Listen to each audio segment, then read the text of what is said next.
بسم اللہ الرحمن الرحیم۔ نظاری ٹی وی کے سننے والوں کو خوش آمدید۔ آج ہم بات کریں گے اسماعیلی دعا کے فلسفہ اور تفسیر۔ دعا کی کیا معنی ہے؟ مذہب خدا اور بندے کے درمیان ایک تعلق کا نام ہے، ایک رشتے کا نام ہے۔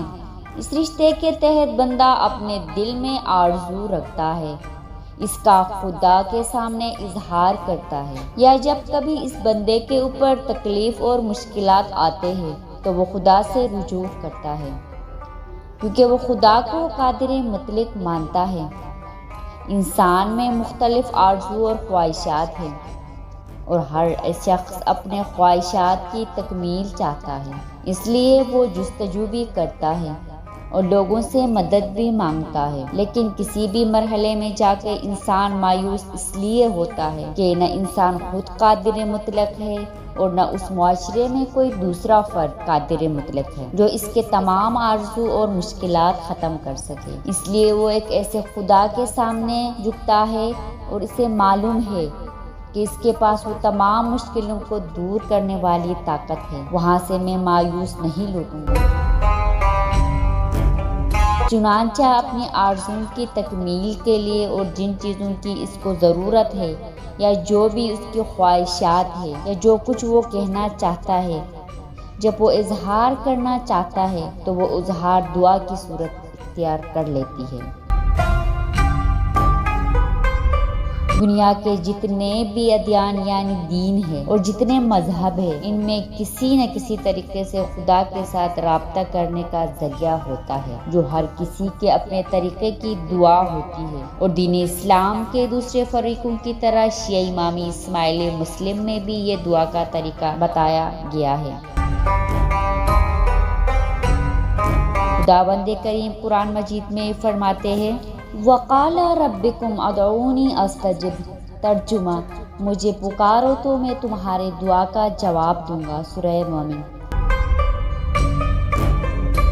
اسماعیلی دعا جب بھی پڑھتے ہیں تو وہ دین اسلام کی عربی زبان میں پڑھتے ہیں۔ اگر اس کی معنی اپنی مادری زبان میں نہیں سمجھیں گے تو اس پہ عمل کرنا اور اس کی گہرائی تک پہنچنا ہر مومن کے لیے مشکل ہوتا ہے۔ اس لیے امام زمان شاہ کریم الحسینی حاج شمام اپنے فرامین میں فرماتے ہیں، ترجمہ، ہم چاہتے ہیں کہ ہمارا ہر روحانی بچہ دعا کو نہ صرف پڑھے بلکہ اس کے معنی کو بھی سمجھ کر پڑھے۔ اسماعیلی دعا کی ساخت کے لحاظ سے دیکھا جائے تو اس کے 6 حصے ہیں، اور ہر ساخت کا نصف اول میں قرآن کا کوئی سورہ پڑھتے ہیں یا چند آیات پڑھتے ہیں۔ اس کے بعد نصف ثانی یعنی باقی آدھے حصے میں یا تو اپنی بنیادی عقائد کا اظہار کرتے ہیں یا چند دعائیں مانگتے ہیں۔ دعا کے پہلے حصے میں سورہ فاتحہ پڑھتے ہیں۔ سورہ فاتحہ قرآن کے چند اہم سورتوں میں سے ہے، جس کو فاتح القرآن بھی کہتے ہیں، یعنی کتاب کو کھولنے والے۔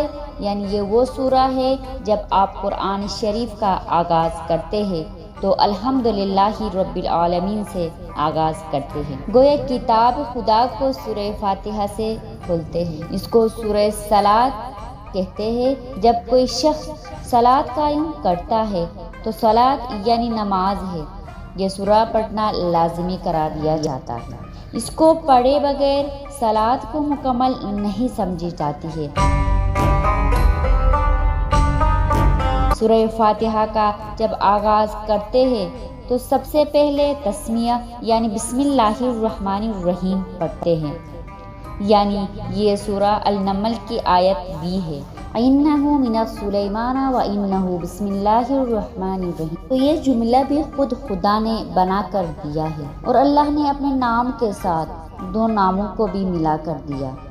ان دونوں ناموں کا تعلق رحمت سے ہے، یعنی رحمان اور رحیم کے صفات سے خدا نے خود کو بندوں کے سامنے پیش کیا ہے۔ اور سورہ فاتحہ کو ام الکتاب یعنی کتاب کی ماں کہا جاتا ہے، کیونکہ یہ قرآن مجید کی نچوڑ ہے۔ جو کچھ قرآن مجید میں فرمایا گیا ہے اسے مختصر الفاظ میں کوئی سمجھنا چاہے تو سورہ فاتحہ اس کے لیے کافی ہوگا، جس میں اللہ تعالیٰ نے خود کو دنیا اور آخرت کے مالک اور اچھے لوگوں پر انعام اور برے لوگوں کو سزا دینا اور عذاب سے بچنے، سیدھے راستے پہ چلنے کی تلقین کی ہے، کیونکہ وہ قیامت کے دن قائم و دائم رہنے والے ہیں۔ دعا کا دوسرا پارٹ سننے کے لیے اگلے ویڈیو کا انتظار کیجیے۔ بہت شکریہ۔